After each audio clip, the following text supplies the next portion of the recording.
Welcome to the Science Experience podcast, where we explore the latest and most exciting papers and preprints in science.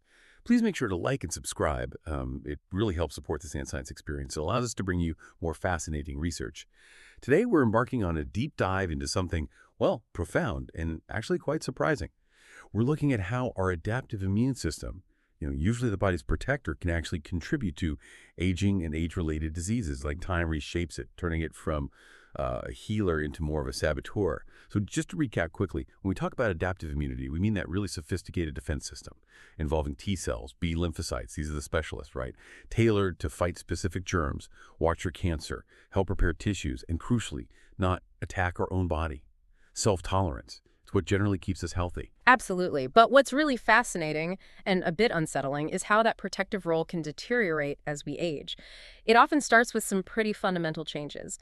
One key thing is thymic involution. Basically, the thymus, this organ that's crucial for T cell development, it starts to shrink quite significantly, actually.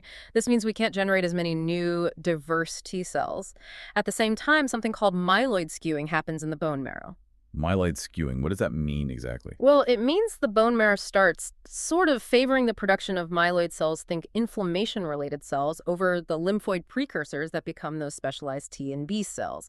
So the result is you get fewer fresh, effective lymphocytes, and you end up with an accumulation of older, less functional ones. We call this whole process immunosenescence. Immunosenescence, okay. Yeah, and it's not just things slowing down. It's a real shift in how the immune system operates.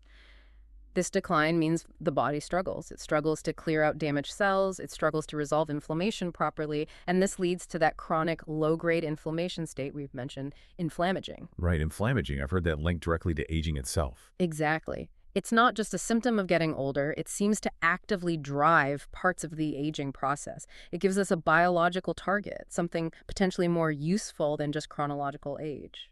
Okay, so this inflammaging, this chronic inflammation, it pushes the immune system down. You said two main problematic paths. That's right. Two major ways things go wrong. So the first one is just losing its protective ability. Precisely, a loss of protective capacity. Aged T cells, they become less effective at immunosurveillance. That's their job spotting and removing senescent cells. Those are damaged, dysfunctional cells. So these senescent cells build up, and they're not passive. They secrete all these pro-inflammatory factors, collectively called the SASP. SASP. Senescence-associated secretory phenotype.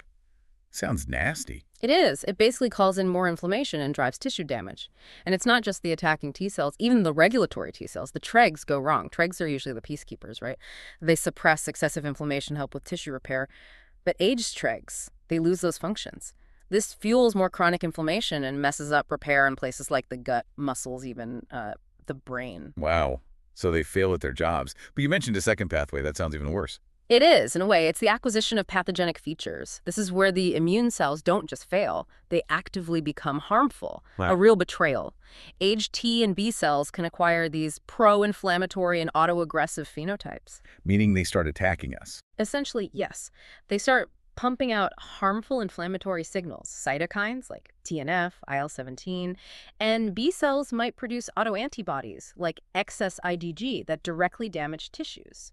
This contributes to that whole inflammaging cycle, and we see links to things like age-related neurodegeneration, think Alzheimer's, or fibrosis, where tissues harden due to things like IgG buildup. They actively worsen the situation. So they go rogue. It's not just neglect, it's active sabotage. Oh, that's a good way to put it. They shift from defenders to contributors to the damage.